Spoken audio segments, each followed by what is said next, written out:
l'avant-garde indestructible, 314.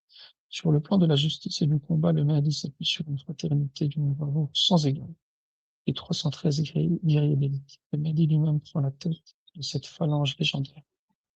Alors, on va juste s'arrêter sur ce qui était avant. Est-ce que tu peux me dire ce qu'il y avait juste avant les 313 guerriers légendaires? Astaghfirullah.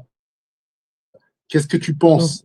euh, Un petit résumé rapidement de ce que tu peux nous apporter, Inch'Allah, bidnillah, par la grâce d'Allah. ce qui me vient à l'esprit, c'est que bah, du coup, on parlait des anges, en fait, et Allah il dit dans le Coran, وَمَا يَعْلَمُ جُنُودَ رَبِّكَ إِلَّا هُ. Et nul ne connaît les soldats de ton Seigneur si ce n'est lui. Donc, Allah, il soutient son serviteur par des causes aussi qui sont invisibles, parce que les anges font partie du monde de l'invisible. Donc, on voit qu'Allah subhanahu wa ta'ala, qui est le Seigneur, en fait, Rabbul Alamin. Quand on dit Rabbul Alamin, ça veut dire le Seigneur des mondes. Eh ben, il soutient son serviteur, donc le Mahdi, par des créatures qui font partie des différents mondes.